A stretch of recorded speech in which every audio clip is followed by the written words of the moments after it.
Hi, Dr. David. Hello, Tammy. How nice to have you here tonight. It's always a pleasure to work with you. So for those of you that are normally here, Scott is normally here. He's on vacation, and I have the opportunity to do this. And somebody was asking me, asking on Dr. Rob's webinar on Monday night, what about smoking and vaping? And I was like, go to Dr. David's. He will tell you all about nicotine. I That's right. have quoted your information probably poorly, but I have done my best to share how important it is to not do that when you're trying to be in recovery. In fact, I was on In the Rooms on Saturday for Super Saturday Recovery Summit, and that came up on that topic too. So it's out there, and I keep pointing people to you. So are you there? I don't know if it's him or me.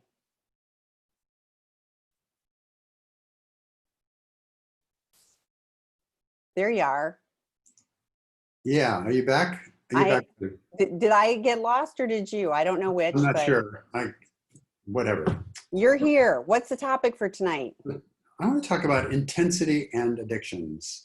You know, it's a big deal that I think we don't often frame stuff sometimes. And the addictions that we treat as seeking integrity, especially, one thing they all have in common, that's sex addiction, porn addiction, and chemsex, or co-occurring drug use and sex, is intensity. They're all intensity-seeking addictions, and that one is one thing that really kind of unifies them, and that gives them some specific properties that I want to talk about tonight, and complications in recovery as well. So, to take a step back, there are really two kinds of reactions that we get when we're in trauma or when we're in crisis. One is a fight or flight response, and that's very similar chemically to what happens when we drop into our intensity addictions. It's a fight or flight. Everything's activated, our pupils get big, our blood goes to our extremities so we can run or fight, and digestion slows down. So think for people that take speed not to eat as much, that controls diet. So that's one side. And then the other side is more in nature, a response to kind of go cold, to go dead, to go numb. And that, of course, happens also in addictions. But interestingly, what I found over 30 years of doing this work is that different kinds of people have kind of a baseline traumatic response, right? Either to go fight or flight or to go cold. And oftentimes the drugs they pick amplify that. And so we might have somebody whose drug of choice might be speed, or somebody else might be opioids or alcohol. They both do different kinds of things, but it's all a way to kind of try to self-regulate in a bit. So we're kind of set up. And those are reactions really for trauma. And we've often said here that trauma underlies a lot of addiction. And so those patterns almost get hardwired in us. And so we start to seek them. But this intensity is a real, because it's linked to a neurotransmitter that we also talk about a lot here, which is dopamine. And dopamine is all about feeling good and reward and anticipation and excitement. It's novelty. It's our brain wants more. It's what keeps us going, but it's also what keeps a porn addict going after 6 hours looking for the next thing, or a meth user out there party and play for 5 days, or a gambling addict in the casinos for night and day and then losing everything before you can stop, or someone with credit cards. I mean, those are the kinds of intensity addictions I'm speaking of, and they cross different substances and behaviors. So it can be both a driver, but also a consequence. Once we get into the behavior, it's kind of self-propelling because we get hooked and we get engaged. And so I think it's really important to understand. And there's another thing that happens with intensity and intensity addictions, that when that part of the brain takes over, our higher brain kind of goes offline. It gets disconnected. Our frontal cortex, which is where we have better ideas, where we have impulse control, where we can predict bad outcomes, like that won't end so well. All that stuff kind of goes dark. And so we're stuck with this sort of instinctive part of our brain kind of just wanting more, and with no logical part of the brain to slow it down. And so there's a lot of chaos that happens, right? Despite the intensity, deadlines pass, people lose night's sleep, they can't do their problem solving, they can't access problem solving skills because they're caught up in the intensity. And so a couple other things happen then. Tolerance kicks in, meaning that, and that's true of all addictions, by the way. So Tolerance simply means I need more of whatever to get the same effect. And quickly, especially quickly with intensity addictions, it starts to escalate.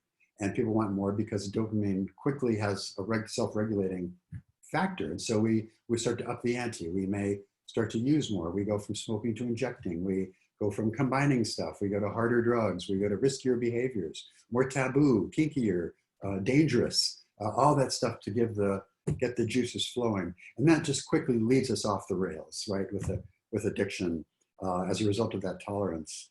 And so that ultimately with these intensity addictions, that chase for intensity becomes addictive in and of itself. We start to look for the intensities so that when we get in recovery, low energy times like boredom is a real relapse trigger because people are hooked on the drama.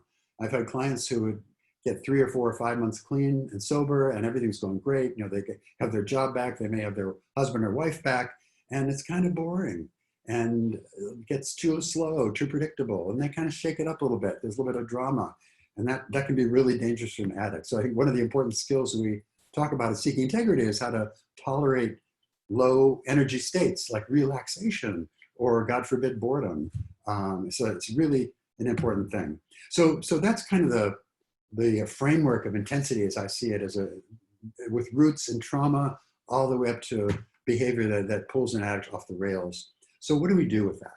You know, there's a couple of things I think to do. One is this maybe a little controversial concept of post-traumatic growth, but I'm going to suggest it here. And that post-traumatic growth simply is the idea that we can have really bad experiences and trauma, but it doesn't have to wound us or harm us for life. We can take a bad experience and kind of turn it around. And it doesn't minimize how bad the experience was. It doesn't, you know, we're not saying people should have that kind of experience. And it can be trauma. It can be what many of us consider our bottom in our addictions. You know, that really can be a terrible spot for us where we really hurt a lot of our families and our relationships and lose a lot and have, you know, how many addicts then take those bad experiences and turn it around, take that energy and out of kind of catastrophe where we all think we are when we hit bottom, you know, amazing things happen. In my own case, I have a different career than I ever would have had. I, you know, have written books. I have a voice. I'm become an addict. And none of that stuff was even on the radar before. And so, and this is, people kind of roll their eyes when I say this, but in many ways, I think my addiction has been a gift because it brought me to this place in my life that I never would have been. So that's one thing. Other more practical tools, maybe just awareness of emotions, right? These things don't happen randomly. When we start to feel the need to like have some intensity in our lives, there's something going on feeling wise that we often are blind to. And we don't have to be blind to, we can train ourselves to really tune in and have some awareness about it so that we have some control over it. We don't have to react badly or unconsciously. We can just do something healthier. Personal grounding techniques. You know, we've talked here about breath, the 4-7-8 breathing, or just even deep breathing or progressive relaxation, mindfulness, visualization.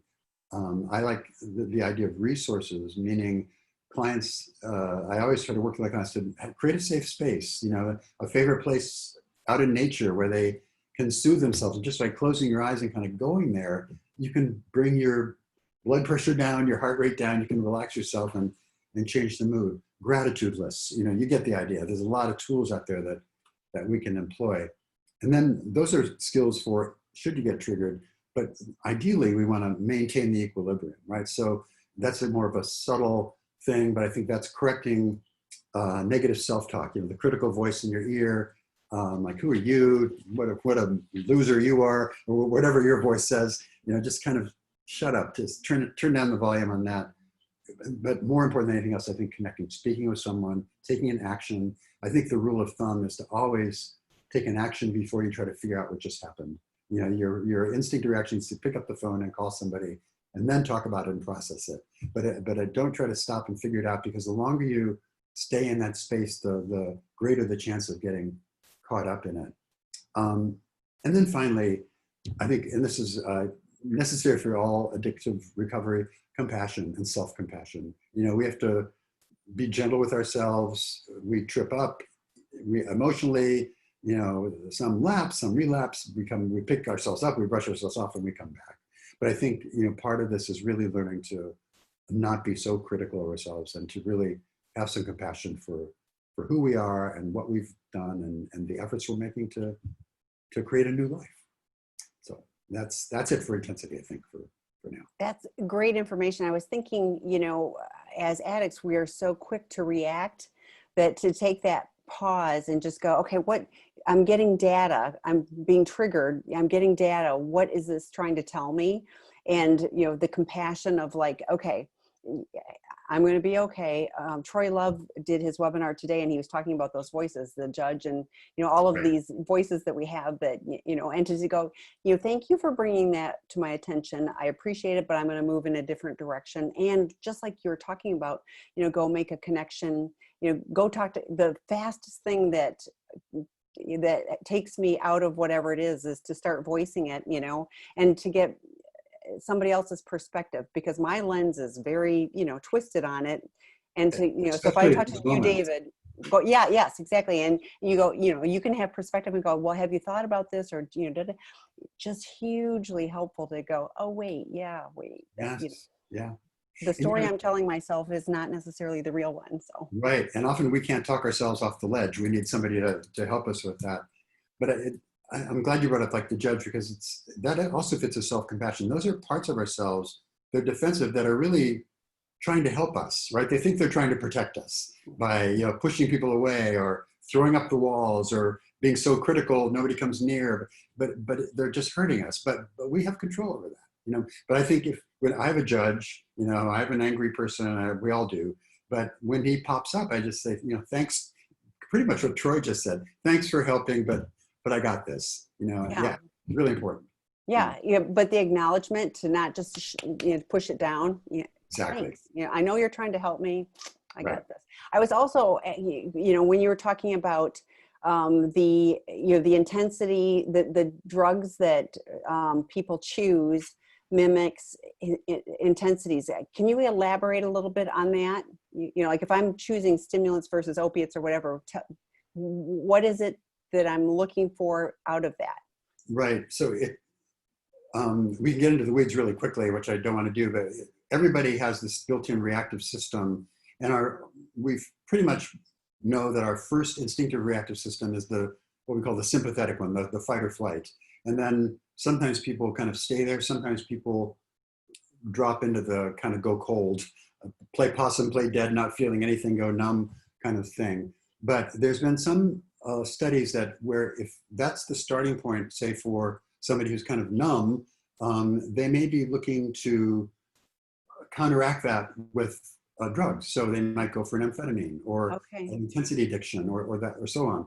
On the other hand, like my drug of choice was alcohol primarily. And so alcohol is a sedative, it kind of brings you down. And I think in my pre-recovery natural state, I was like really hyped up in reactive mode all the time. I needed to kind of bring it down a notch. So in a way, even our addiction behaviors we're trying to help, we're trying to correct something, but we don't know how to do it. But I think, so that's it. And then of course, other drugs get in the mix and it gets complicated, but that's generally what's going on. We can kind of, and there are healthy ways to do that too. So we've had clients who have high intensity occupations, who also, have hobbies that are high intensity hobbies. I'm an alcoholic. You're not going to find me being pushed out of an airplane or jumping off a 1,000-foot bridge for bungee jumping. I'd rather, pet my dog. But I think people really seek that out. And sometimes in recovery for our intensity addicts, I've had people ask me, about healthy addiction. If I'm an intensity junkie, what about bungee jumping or rock climbing or, and I guess that's fine. I just think we have to really be careful about not just trying to substitute one behavior for another to achieve that same effect. If the intensity, and I should have said this several times, the intensity is all about managing some uncomfortable feelings, right? So it's about escaping or numbing or disconnecting from something we don't want to feel or think. And so if we just are in recovery, but we're continuing to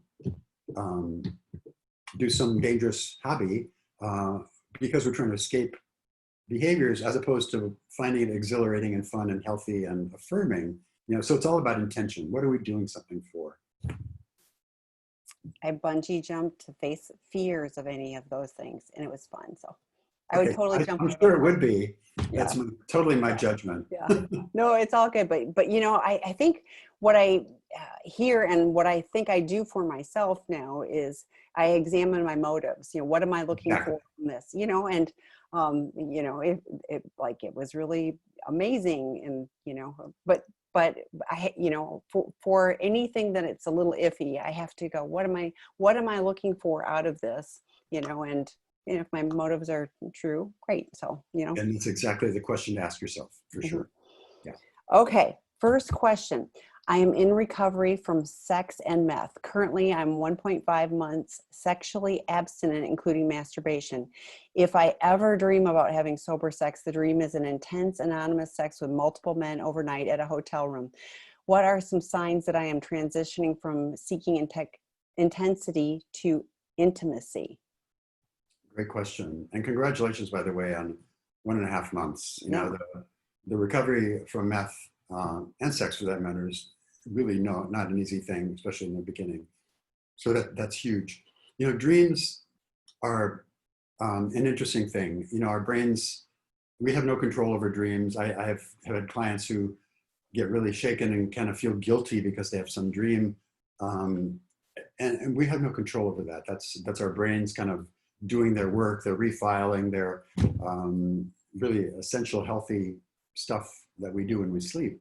But so they don't have any deep meaning per se. I think when you're early in recovery at that point, up to for a period of months, dreams are more common. They can be very graphic because when we practice intensity addictions, the behaviors become so streamlined and automatic. It's like a super highway from A to that point, from here to there, and we don't even have to think about it. It's automatic. And so our brains are still operating on that principle for a while. It's automatically going to those places, those kind of fantasies or scenarios that are reminiscent of your addiction. So I think what I would do is, if they're really distressing, call somebody. In early recovery, I had a list of people I could call 24 hours a day. They had permission to do that. So if I was really disturbed in the middle of the night, because this same thing similar happened to me, I could call and talk about it. I could process it with somebody. So just talk about it, journal about it if you want, journal about the feeling. I wouldn't put too much concern into the dream itself. Now, I think those will fade. I don't know that dreams are necessarily a great marker of moving from the intensity to intimacy.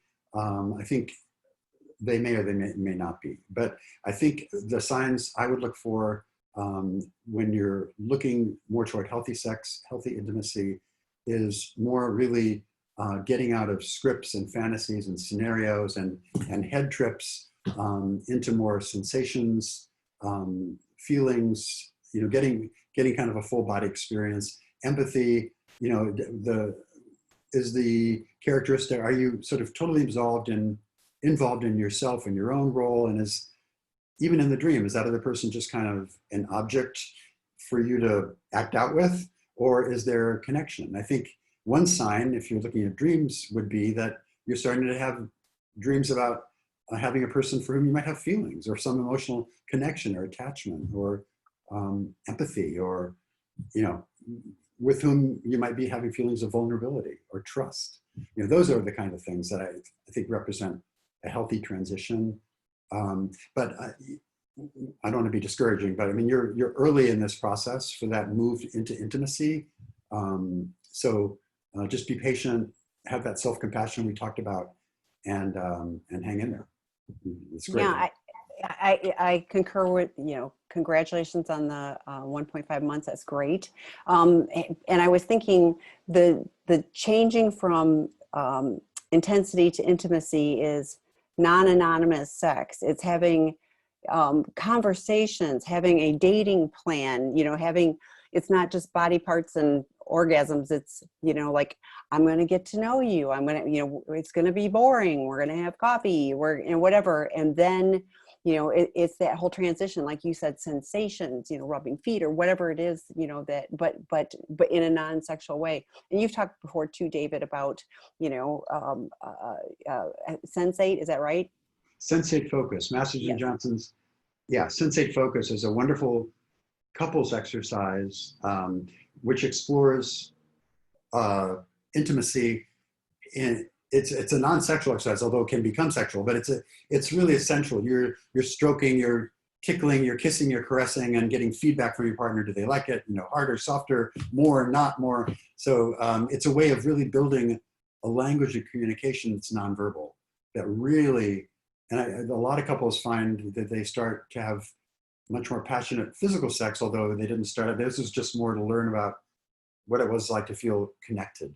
So yeah, there's some powerful stuff. And looking at your question again, I realized there's so many kind of factors that are addiction related, the multiple men, the kind of the anonymous piece, all that. I think those elements hopefully will kind of drop out of your dreams with time because they become less significant. The key is to not go there and touch those scenarios or fantasies or give them oxygen in your brain, during the day. One of the big mistakes people have in slowing down this transition from intensity to intimacy is that they may not be acting out, they may not be using meth or other drugs, but when they are masturbating or having sex, they're playing out a meth fantasy in their head.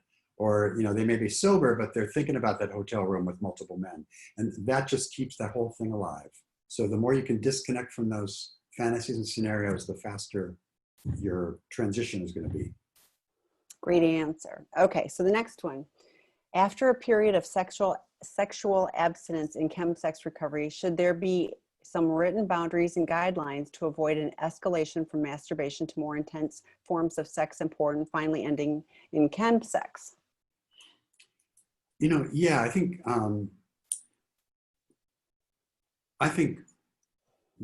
so that circle plan, the boundaries, first of all, should always be written.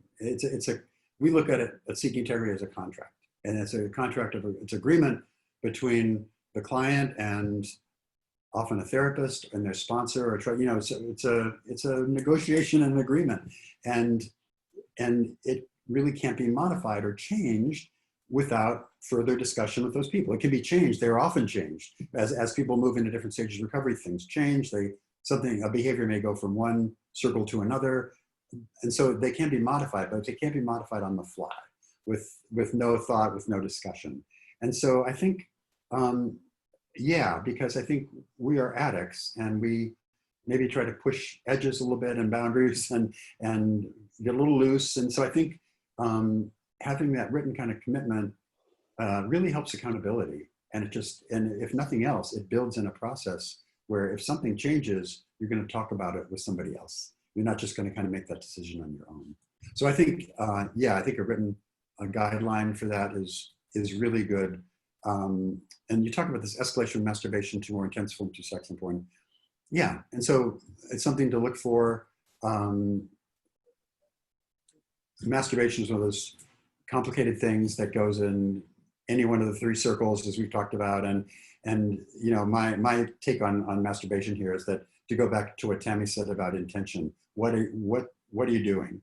Are you upset and you're going to soothe yourself or escape or numb and masturbate? Or are you going to sit down in a planned session and explore your sensual side? And, it's a whole different approach.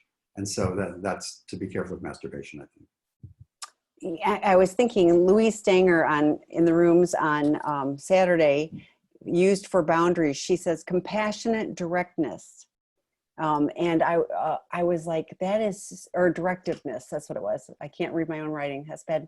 But I was like, that is so helpful, because boundaries feels Kind of cold. and controlling and all of Right. those things. And I was like, if you change the language a little bit, and going back to the intention, there's intention about, so boundaries you know, like to keep you safe. You know, boundaries are typically to keep someone safe. So if, you know, if you're trying to live a different way, then we need guidelines to do that. So boundaries, you know, are created to help us. And I love what David said, you know, the circles can change as, you know, as you've made progress, you find out what's working for you. You know, it can be a negotiation, but I do agree that it can't be, well, I've decided today that I'm changing everything, you know, have that discussion. So, Yeah. okay. So next question. If a meth addict has multiple years clean, can he enjoy a glass of wine with dinner if he has never been compulsive about alcohol? Great question. Great question. A common question. So my answer, based on just experience, is it's really dangerous, and I would say no. And the reason is this: I've had many meth clients over the years who would say, you know, I like the feeling of amphetamines and the intensity and the hyper vigilance and kind of being kind of tweaky and edgy, and I just hate the feeling of alcohol, and I don't even like it. But it should be nice to have a beer with a friend or a glass of wine over dinner with somebody. And you know, what's the problem? And the problem is alcohol in any form disinhibits. And I can't tell you how many people I've heard of who were in recovery from meth and decided to have a beer or a glass of wine, and suddenly the idea of getting high didn't seem quite so bad. And suddenly that guy across the bar looked really hot. And suddenly, you know, their whole attitude started to kind of slip and slide, and they relapse on everything. It all collapses. So I think it's dangerous. In fairness, over the years, and I've probably treated thousands of meth users, I've had a couple people who, you know, a year in, decided to have a glass of wine with their partner once in a while for dinner. And, you know, I didn't hear about them relapsing, but I think it's really slippery slope behavior. I believe in kind of recovery across the board from mood altering substances. I don't think we can really pick and choose. Really, addiction all lives in the same part of the brain. Different drugs do different things, but it triggers, you know, to go back to what Tammy was saying earlier about smoking and nicotine and seeking integrity. And we don't have our clients, we ask them to give up cigarettes or vaping or any kind of nicotine before they come in, because nicotine keeps that limbic midbrain alive and kind of in idle in its addictive mode, right? And so it's that much easier to relapse. Our brain isn't kind of totally dry. And so I feel the same way about alcohol. I think it's a really dangerous behavior. So I would recommend strongly not to do that. And as somebody in recovery from lots of things, including alcohol, for me, there's nothing in the bottom of a glass of alcohol that's going to do me any good. And so I mean, rock on, my husband can drink. He can leave stuff at the bottom of the glass. It drives me nuts yet.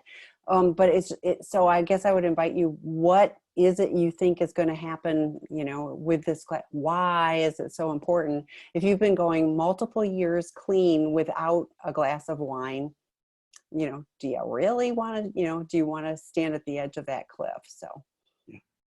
But congratulations on the recovery. I meant to say that because, I mean, that's fantastic. So this is a good one. I have never connected with 12-step recovery groups. What are some alternatives to 12-step approach? I'm really curious. I want to know, I'd love to hear, if you are willing to even throw it in the chat to the panelists, what the disconnect is, because I mean, that could be helpful for, you know, giving you some options too. But Right, for sure. Yeah, I was wondering that same thing. You know, so what we hear typically with if somebody has a problem with 12-step groups is the God thing. And I had that trouble too in the beginning, but I realized it was kind of a misunderstanding about what was expected of that whole God thing in 12-step program. And it was really, and it's important to highlight, the text says a God of our understanding. And so, you know, as someone who I don't think had been well served by religion in my own life, I just was really resistant to the idea of a traditional God for me. And I stumbled around for a while, and the group was my higher power. I understood the need for something bigger than me, right? And so I made it other people. And eventually I kind of evolved a more spiritual approach of my own making, with taking a little Buddhism, a little Hindu, a little tradition here, a little tradition there, and it works for me. So So, I mean, if it's a God thing, I really encourage you to kind of take a look at that. There are and there's been some criticism that 12-step program have kind of a monopoly on our culture, especially in North America. Um, I think one of the reasons for that is they work really well. There are alternatives both within the 12-step paradigm and totally outside. So there's things like refuge recovery or Dharma recovery, depending on the coast you're on, which is more of a Buddhist approach. There are other kinds of groups or agnostics within different fellowships, that kind of thing. But outside of the 12-step paradigm, there's things like smart recovery, which I have a lot of respect for, which is slightly different in that it's not self-led. It's a professional facilitator who's been trained. They go through a manual. It's more cognitive kinds of work, risk benefit lists and that kind of thing, decision making and so on. And then I guess there's other approaches as well. I would just really, you have to do what works for you. What we know is that we can't do it ourselves, and that we need connection. We need to be in a group setting. That's the magic. And I think the chances are a group setting in a 12-step program is the chances of it being probably healthier or better, I think, than some other groups that we may not know of, or be less controlled. But it's up. I understand individual fit, but I would, if depending on what your resistance is. Okay, here. It adds that it's the 12-step of religions, and it isn't. If you really unpack it, it isn't. I would really invite you to check out Mark Anthony Lord's his webinar series, and he's got a group on In the Rooms as well too. But he uses love. Like his higher power, he just uses love, and I think that can really resonate. He really throws out any of the baggage that we bring forward from our growing up or whatever. But the key thing that I really wanted to, I was smiling because having a sponsor and a bunch of requirements makes me want to rebel. And I thought, here's the thing that I think is so wise about the 12 steps. And it is the statistics on how much more successful 12 steps are than anything else. It's pretty amazing. But it's a program of invitation. If you want what we have and are willing to go to any length to get it, then here's what we did. It's nobody's telling you what to do. They're sharing their experience, strength, and hope. And when I reframe things, I said they're so smart because I'm the same way. It's like you tell me what to do, and I'm, but if you go, here's an invitation, and if you want to get to this point, here's what we did, and we'll help you, we'll guide you, we'll walk alongside you. So I know exactly how you feel because was there too. But if I decided I got out of my own way, there was a whole bunch of people that were really gracious and maybe just connect with the people, like Yeah, look at it differently. I was going to say that too. And I think the AA is a big tent. There's a lot of different people who have somehow found their way to be there, including people with authority concerns and every type of personality you can imagine somehow has made it work. And so I invite you to take a look at that. Avoid the gurus that are at the 12 steps. I just go for the people that are really looking to do to do life differently. So, but you get to here's the thing, you get to choose what works for you. I'm glad you're here.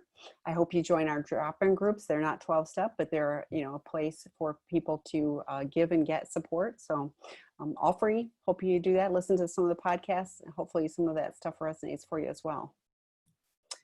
Next question. There are some meth triggers, such as driving through a neighborhood for me. I hear the trigger can be unlearned by doing it many times and not using meth. If I drove 100 times through the neighborhood and not use meth afterwards, would that connection break down so that I do not get triggered by the neighborhood anymore? Wow, interesting question. And it's actually quite a complex question. Meth especially because of the great amounts of dopamine, creates these triggers and associations everywhere. So we can, a whole city can be kind of tainted by meth memories. We've had clients who couldn't drive down a certain street because they would pass a motel where they would meet their affair partner. All of these addictions have geographic associations with them. And sometimes they're so strong. I don't think repeatedly driving down the street is going to change it. I think what it might. I mean, if we, there'd be enough memories. I think again, the intention. If it sounds almost, I can imagine you could drive down that street 100 times, but every time you passed some triggering point, the whole thing would be activated again, right? That's the danger of repeating that kind of stuff. I think a better approach is to kind of not just try to let those things actively try to tamper them down, but create other things. In other words, don't try to squelch, but just build elsewhere, create new memories on new streets in new neighborhoods, and let those just kind of wither and die, rather than trying to actively undo them. Because really, in the attempt to undo them like that, you're giving them more energy, honestly. And so I think I would just, start living your life as fully as you can and create wonderful new memories and recovery that overwrite those old ones. And I think that's the better way to kind of overlay new stuff on top of the old. But you're right. I mean, and I applaud you for being sensitive to how powerful those triggers can be. You think any people, places, things, events, thoughts, feelings, songs, sounds, smells, everything could be a trigger. And so, especially with meth, by the way. And so, yeah, caution is good. And a lot of times, much of recovery, especially early on, is spent on breaking those associations and triggers and kind of rewriting that stuff, for sure. Yeah, there was, any thoughts on that? yeah, there was a town that like if I had to drive through the town where I, was, it was just the head stuff, it was probably triggers, but I just remember like I'd be in a funk. And so this is before cell phones, now I'm going like, I think I would be on the phone if I had to go through that neighborhood, which I don't even know, but if I had to, I'd be like, I'm going to be on the phone with my sponsor and I'm going to say, this is what I mean, or I'd have somebody in the car with me or whatever it was, like you said, rewriting. But there were some songs that, like I turned the radio station again back in the day. It wasn't Spotify. I would turn the radio station if a song came on. There were I didn't need it. It wasn't like I was gonna go do whatever, but I just didn't need my head to go there. And so rewriting, finding new, one of the things I did is, I think for that town was I started going to 12-step meetings so to the person that didn't like 12-step, I started going to the 12-step meetings in that town. That kind of helped rewrite it too, so. Right. Okay, so the next one, is it more likely for someone to die from GHB than crystal meth? Great question. For people that don't know, GHB is gamma hydroxybutyrate. It's a drug commonly used with meth, chemsex. Also, there's a form called GBL, it's slightly stronger. GHB is a respiratory depressant. People often take it because it kind of mellows the edginess of methamphetamine, but it's really dangerous because it's a liquid and you mix it, on the fly, and it's so easy. The difference between the effect you want and an overdose is really small. And so it's very, very tricky. People drop into what's called the G hole, which is basically respiratory failure. They stop breathing. And it's very dangerous. In the UK, they're actually doing, in the gay community and the club scene, they're doing GHB first aid classes because of this. And it's happened here where people have died. If you take somebody who's in the G hole or kind of passed out on G, and you take them back, and in this case I'm thinking of, his friends took him back to his room and put him to bed, he died because he stopped breathing. It requires immediate medical intervention. It requires an ambulance and a 911 hospital call. And so, yeah, G is, in the moment, far more lethal than meth. Although meth goes quite a ways too toward strokes and heart attacks and cardiovascular events and stuff like that. But G if there's no margin of error with getting in that G hole. It requires intervention. There's also a lot of people on ventilators right now who are never going to come to, who didn't go all the way and go to respiratory failure, but they're basically in a coma. So yeah, it's a dangerous drug, a very dangerous drug. It doesn't sound like there's a Sorry, big, go ahead. I just want to say one other kind of public awareness thing about G. G is a very close cousin of rohypnol. And rohypnol, you may know, is the date rape drug, right? It's hypnotic. The G does the same thing. And there are a lot of studies now of gay men, especially chemsex users, who are in spaces where people can take advantage of them being given G and being raped, and sometimes raped and live streamed and videoed. So it's happening. I've had clients come to me after several years. They were so ashamed of it, they didn't say anything earlier. And so it's out there, but just kind of be aware of it, be alert to it. It's being used by offenders in much the same way that rohypnol is used. So just public awareness. So, but it doesn't sound like there's a big window of time, like you need to get help immediately. Is that what I'm hearing? Yes, that's right. Okay. Thank you. Okay, next question. Hi, David. How do you bring your reactivity level down after being sober? This must be hard for those who were used to alcohol and cigarettes, like my husband, who gave up both but are still very reactive. Great question.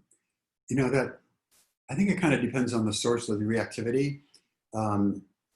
Reactivity typically is part habitual. It's part of a habit. That's how we do things, but also has deeper roots sometimes, and it has roots in trauma and kind of old, long-standing reactions to how we deal with the world, how we interact. Are we defensive? Are we impatient? And a lot of times it's self-criticism kind of projected outwards. So it's worth some analysis to see what's going on there. But in the moment when it's happening, I think it's really important to. I love mindfulness. You say both you and your husband are very reactive, but so it might be a challenge. But mindfulness is really just being aware of what's going on in the present moment. And it's, where am I? I'm sitting here. It's the temperature feels good, but I have this strange tightness in my chest and this rumbling in my stomach, and what's going on, and sort of just noticing stuff. And the more you do it, the quicker you can start to make reactions and associations with reactions, and sort of see, gee, I'm feeling hurt, or I'm feeling angry, or I'm feeling scared, and I'm reacting from a certain place. Remember, we talked early on tonight about judgments and those kind of pieces of ourselves that attack and ask questions later. Reactivity is kind of like that too. It's a defense. It's a defense to protect us, but it ends up hurting our relationships, hurting ourselves. We feel bad about it. So the tool, I think the best one, I think, is just be really aware what's going on, and with awareness, you have a choice, right? You can go forward, or you can do something else. You can take a deep breath. You can step back and count to 10. You can, walk out of the room. Whatever works for you to kind of break the moment. You want to interrupt that stream. But if a lot of reactivity is just automatic, we're in it, like, how the heck did I get here? Before we're even aware what just happened. And with mindfulness, you can slow it down. You can start to catch yourself, and it makes life a lot smoother when you can do that. Well, and that is so true. And I would rather act than react, because, it is more mindful. I'm not just having a reaction. I was on the phone with somebody the other day, and I found myself getting really defensive. And, and I said to the person, I said, this isn't who I want to be with you. I want to be able to hear you. And I find myself reacting. So I said, I need to take a couple of breaths and just slow myself down. And I did. And then I was able to come back to it. But it was so, like, I just noticed it was like this. And I was like, then it feels like out of my control. I'm just, bouncing like a ping pong ball around. So. Right. Okay, the next question. Good morning from sunny Australia. I'm a betrayed partner, female, 6 months post-discovery of infidelity from my male partner of 10 years with a 10-month-old baby, our first. It has been the most difficult time of my life. My husband is a good man who made some silly choices and is working hard to support me, reconnect and help me to continue to feel safe. I have my own struggles with sex. I have noticed that anytime I feel uncomfortable feelings, I turn to sex for validation stemming from my own early sexual trauma. I have been moving between being hypersexual and being completely turned off from sex. Part of my husband's infidelity included a compulsion to watching porn. In an early, probably very misguided attempt to become the focus of my husband's desire again, I videoed myself for him to watch. I'm wondering if it is counterproductive to his recovery. Am I just replacing this compulsion with another form of disconnection? Or can this be a healthier way for us to explore our sexuality? Wow. Okay, a lot of stuff in there. Yeah. First of all, congratulations on you both for really working on this. It sounds like you are committed and loving and trying to heal as a couple and as individuals. So I do applaud that a lot. I think despite the good intentions of your effort, I think it's not a healthy move for you or your husband. Part of the issue of porn is the objectification of whoever's in the video and kind of the fantasy of it. And I think even though making yourself the object of that, it's still an unhealthy form for him and you. And so I don't think that's a healthy thing. I think much more significant would be in-person connection. We mentioned that sensate focus exercise. You can Google it. Just trying to connect with each other on a healthy level. Because really what happens, and you said it, you're really betrayed and this has been the most difficult time in your life. There's some trauma there. And you talked about your own reactivity or sexual anorexia almost, and neither of which is really a healthy response either. So there's a lot of stuff going on here. So I hope you both have your own support systems where you can get some assistance and guidance for that. But I think in terms of a better way to connect would be to really just be with each other in person and not even necessarily about sex, just to talk. I think when I do couples work, I have them do like a 15-minute check-in each day, but they do it and they have to face each other and hold hands and make eye contact. Try that. That's hard sometimes if you're, feeling issues with your partner, but those kind of connections are really what heal. And these are things that make us feel vulnerable and help us build trust. And those are the key building blocks for intimacy. So I'd really practice more of the communication and not try to replicate the sexual intensity. Let that happen naturally with time. But I would just kind of really hang in there, take care of yourselves each individually and each other. But I'd really be present. I'd be mindful. I really applaud your efforts at trying to make things right and fix, heal, repair. But I think just to really keep good old face-to-face contact and connection is probably the best way to do that. And all of that with a 10-month-old baby. So you've got a lot on your plate. But I was thinking the same thing as David. It was like, saying, I'm really uncomfortable. And my first reaction is I want to initiate sex because then I will feel comforted. But I would really like to work on those feelings. It's communication, which is really hard. I love what you talked about is sitting, holding hands, looking in each other's eyes. Maybe you start with 5 minutes if it's. Seriously, you probably will have to do 5 minutes because it's kind of intense at times. Yeah. Yeah. Yeah. And maybe having the timer goes off or whatever. I mean, whatever, I don't know, but whatever works for you. But I really applaud that you're here and that you're, like David said, you're both really working on this. I feel like you have a lot of there's a lot of hope. Absolutely.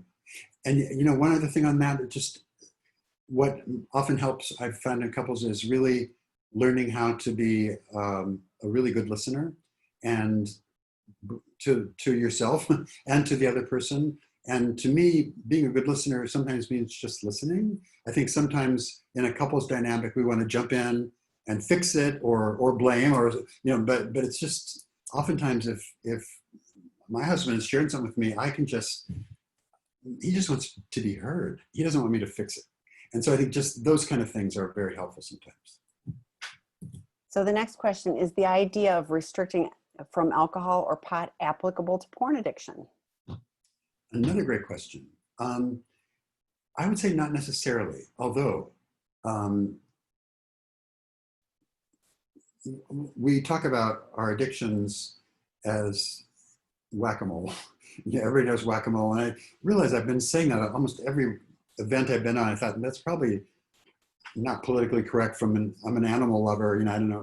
I could get in trouble for that somehow. It's a carnival game, so we'll just Okay, go with the well, carnival games but everybody version. knows what it is, right? So Mhm. it's so easy because all our addictive behaviors are symptoms of something. They're a tool to self-medicate, to fix, to numb, to address some uncomfortable feelings or thoughts that we're having. And so I can use alcohol, I can use marijuana, I can use all kinds of stuff. And there's no reason in the world, given my addictive nature, to think that I could probably start looking at porn with regularity without maybe getting involved in that, unless I've really dealt with that underlying addictive issue. And even then, I'd be careful. But so, you know, so I don't mean to say that, you know, if you're a sex addict or a porn addict, you can't have a glass of wine or a beer or vice versa. But I think it's really important to take an honest look at our addictive rituals. Because another thing I'll tell you, at Seek Integrity, I have so many guys that have come in for sex addiction, and it turns out that they have a full-blown alcohol addiction, and it wasn't even kind of on the radar, you know. So we really have to kind of look at it from a holistic point of view. But I would just be very cautious about it, just knowing that we addicts, I'll tell you, personally, I really am very careful of everything. The one thing that has never had any appeal for me is gambling. But I know I can get addicted to anything, so I'm not going to chance it. You know, if I'm on a ship or something, I'll give myself $5 and cut myself off. But because I don't want to chance it, I just know that the potential for me to become an addict is so great. So just be cautious. Well, and I saw is restricting, and I thought, oh, you know, so like that was the first thought as an addict. It's like, you know, people that just do drinking or whatever, they don't restrict. They just do or don't, you know. But my little addict brain is like, well, I can only have 2 cookies or whatever, you know. So I mean, I have to be more careful. And the intention that we talked about earlier, what are you expecting when you drink alcohol or you smoke pot, you know? For me also, anything that is mood altering, and it could be anything, I just have to check my motive. So Yeah. and I guess here's a thought. I challenge you. Can you go 90 days with neither of them? What does that even look like for you? So, okay, next question. Oh, is caffeine a mood altering substance? Does it give us a much smaller and shorter version of a meth high and crash? Great question. You know, and technically, I think caffeine, I wouldn't call it mood altering because I don't think we lose our capabilities, but it's it's a cognitive enhancing kind of thing. And maybe I'm splitting hairs here, but I think I do know when I've given up caffeine, I do have a bit of you know, headaches and sleepiness and stuff. So there's a bit of a withdrawal. So I think at some level it does have the capability of kind of pulling you up and that crash too that follows. So I think, yeah, people probably overdo caffeine? I'm sure. You know, I just am careful just because I don't have a desire after a couple of cups in the morning, but I know people that do, and had periods of my life when I took way too much. So in that sense, I guess so. I don't, maybe this is because I'm a coffee drinker, I don't put it in the same category as even nicotine. If you look at the amount of dopamine that's released, I mean, meth doesn't make the ratings. Nicotine is much higher than an orgasm in terms of the dopamine it releases. So it's a different scale. And I guess for somebody who's a really serious over drinker of coffee, they could have that kind of spike and crash. Nothing like a meth event, but I guess a little mini version, somewhat similar. Yeah, sugar and caffeine. Again, I choose, you know, to have a certain amount of coffee in the morning, and then I choose not to have more. Right. And then that works for me, because if somebody's telling me, I'd get You cranky. know, I watch my sugar. just for medical reasons because mine tend to run high. And a friend back in the days when we could actually socialize and go see people, if we're going to have a meal, they would say, "Are you allowed to have XYZ?" And it's like, ugh, you know, it's not an issue of control or permission or being allowed. It's exactly what Tam said. I choose to limit it, and it's true. I do. So yeah, that the language is really important right there. Well, I did extensive allergy testing, and it was no surprise how much stuff came up on that when I started looking at it. You know, some of it's the underpinnings of, you know, alcohol, you know. So I was like, well, of course I have a body sensitivity to all of those things. So, you know, from some standpoint, I look at it as I want to be healthy. I choose not to have things that my body doesn't tolerate well. So somebody asked, how do I join the drop-in groups? Great question. I put a link in the chat. So on sexandrelationshiphhealing.com, if you go to events, you can see them, but otherwise, you know, off the homepage, it'll say, you know, free online support. You know, please check those out. We have male partner groups, male addict groups, female partner groups. There's a female porn addict group, female betrayed partner groups. There was one. We even have one for professionals. If you are a mental health professional or a physician that would have patients or clients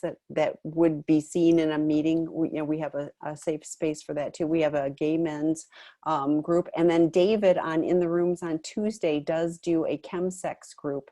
That's like the only place that group is available is on intherooms.com. So check that out. He does a group on Tuesday night. Rob does one on Friday night. We have Super Saturday Recovery Summit. So that's my, one more thing, because it's resources. I want you guys to know about stuff. So David has a new interactive series for co-occurring sex and chemicals that will begin August 8th, right? Second, I believe. Second. Oh my gosh. We've got so many things going on. I can hardly keep up. Anyway, so if you're interested in that series on seekingintegrity.com, there's that. There's the work groups for men. We're working on, Dr. Rob will have a couples lecture series. We're working on more things that are online in a secure environment where you can learn and ask some questions. So I'd invite you to check that out too. So the next question is, although I can't even say this, aripiprazole. Thank you. It's Abilify. Oh, thanks. Oh, I didn't know that. Okay, decreases libido in some people, can increase libido in others. Okay, not a medical doctor here, but I know Abilify is an antipsychotic that's often used now in lower doses to amplify antidepressants. And it's also used sometimes in chemsex users to help with the paranoia that can persist a little bit into recovery. So it does often more decrease libido. I'm not aware of it increasing libido. Where we see some of these drugs increase libido is when they have so-called Parkinsonian effects, which you see this sometimes in some of those drugs that are given to elderly folks, and they start having all this hypersexual behavior and rehab facilities and nursing homes and stuff. It's all a different kind of class of drugs. So I'm not aware of Abilify causing that. It can cause weight gain and other kind of serious stuff, but I don't know the answer definitively. But which shocks me, because like you're my go-to person for all these meds. So I always go, Dr. David will know. So yeah, well, yeah. It's okay. I'm not trying to shame you. I'm just kind of shocked. So we're out of time. Thank you all for being here. There's so many other resources. Like I said, I put it on the chat, but on sexandrelationshiphhealing.com, under events, you'll see the calendar. You can even add the various groups to your calendar in your time zone to make it easy to follow. David, you can reach him at david@seekingintegrity.com.